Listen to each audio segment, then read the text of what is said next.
bw'otyo ebyakabaka byo bikyali matankane n'empale z'aba Seven, nyimpi si nyimpi, mpanvu si mpanvu.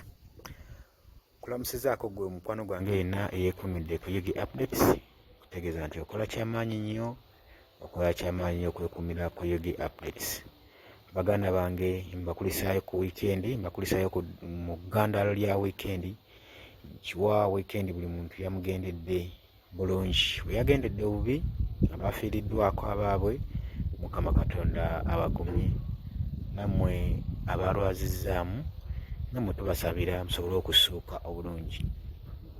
Mukwano gwange abali eyo emitala w'amayanja, emitala w'amawanga, abali USA, Canada, Qatar, Oman, Saudi Arabia, Dubai, mwenna nyongera obbalamusaako. Maureen, Lesti, nkimanyi mwenna mubeerako, temweva ku mayengo ga Yugi Updates. Nakitende naawe nkimanyi nti obeerako, naawe kutumiddeko nnyo.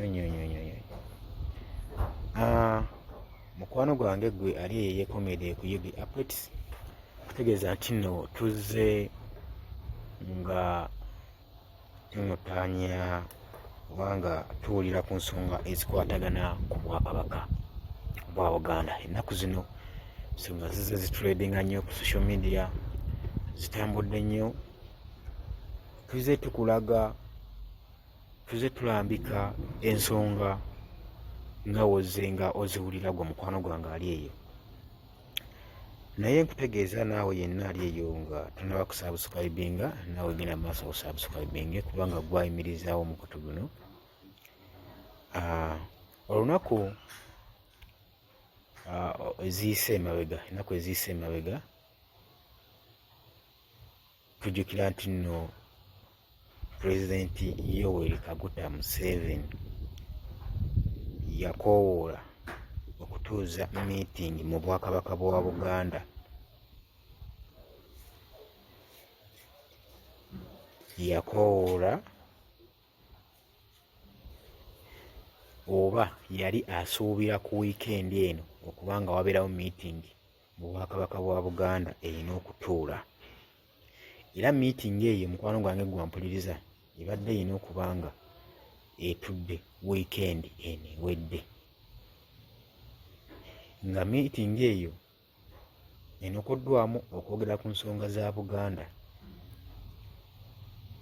Meeting eno yali esuubira okuteekinga place ekifo gyegenda okubanga etuulizibwamu entebe mu State House.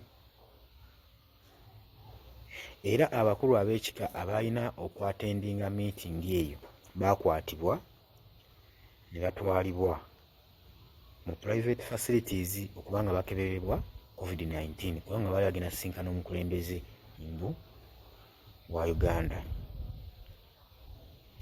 Baatwalibwa mukwano gwange ne bakeberebwa COVID-19 okusobola okusisinkana omukulembeze batuule mu meeting bakwasaganye ensonga za Buganda. Nitwebuuza, Buganda nga yo tesobola kutuula kwemalira nsonga zaayo era ziba zeetaagamu gavumenti? Ebibuuzo bingi naye ansa ntono. Omu ku bukulu b'ebika wa Joyce Nabbosa Ssebugwawo, ono nno nga ye State Minister in charge of Information, Communication and Technology, mbu y'omu ku babadde ba coordinatinga meeting eno ebadde erina otuula mu State House. Era yagamba ffe tetwewuunya nnyo kubanga President Museveni yayise meeting eno kubanga tubadde tukisuubira, tubadde tukirindiridde. Yagamba tujjukira mu mwaka gwa 2023 era bwe yakoowoola n'abaako ebimu mbu byatuukiriza. Kati mbu Obwakabaka bwa Buganda bulina okubanga bwesigamye ku gavumenti, okubanga buyimirirawo, okubanga bubeerawo. Ekyo kyali kibiddewo ddi. Omukwano gwange kyenjagala weebuuze.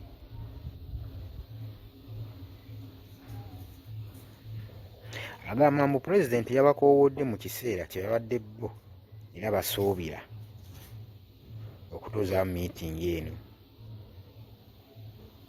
kubanga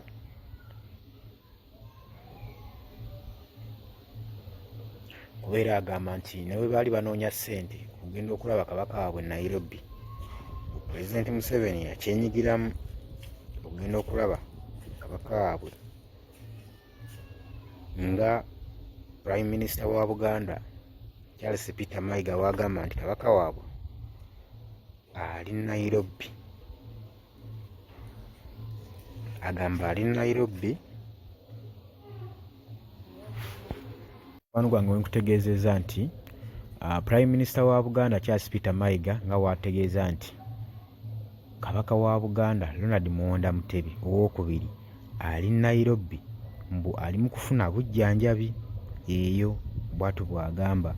Kati bano ze zimu ku nsonga pulezidenti zeyabakoowoleddeko okutuuza bamanye ddala kituufu kabaka Ronald Muwonda Mutebi ali Nairobi afuna bujjanjabi, kubanga ye Charles Peter Mayiga Prime Minister wa Buganda agamba ali eyo Nairobi afuna bujjanjabi bwe nga dokita we okuva mu Europe wamugamba bakola kyonna ekyetaagisa nga bwe kirina okubeera, kitambulire mu protocols zonna nga bwe baagala.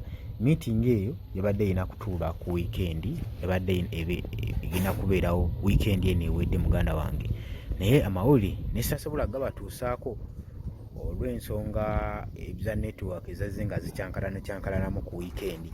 Alamulaba amawulire twagaweereza bulungi, naye mbadde njagadde okutegeeza osobole okuba ng'omanyi ekyabadde kigenda mu maaso mu Bwakabaka bwa Buganda, oleme kubaako kyomiisinga, so nti we tukuleetera ebyabaddewo obeere nga n'ebyemabega gye byatandikidde obeere ng'obimanyi gwe mukwano gwange yeekuumira ku Yugi Updates. Kutegeeza nti okola kyamaanyi nnyo, genda maaso n'okusubscribinga bw'atannaba kusubscribinga, tusobole okuba nga tubeezaawo guno omukutu gubeere nga gututuusaako amawulire mu buli nsonda. Mukwano gwange nga wenkutegeezezza nti no meeting yayisiddwa nga erina kutuulwa ali mu State House, bongere ku nsonga za Buganda n'okumanya kabaka we watuufu waali, n'okumanya embeera gy'alimu, n'okumanya ddala kabaka ali Nairobi oba taliyo. Yo wabanga ali Nairobi akola ki? Akyali ku medical treatments, akyali ku meditations, kiki ddala ekituufu ekiriwo? Bwetyo meeting we yayisiddwa ng'ebigendererwa byayo byo byenkumenyedde wammanga gwe mukwano gwange eyeekuumira ku Yugi Updates. Ngenda kuba nkomawo kubuulire ebyagenze mu maaso mu weekend, kubajjukira meeting eno yadde yakutuuzibwa ku weekend eri ku State House Entebbe. Kati ngenda kukomawo nga kuwe tova ku Yugi Updates. Nkwagala nnyo, teweerabira kusubscribinga nako nakkadde.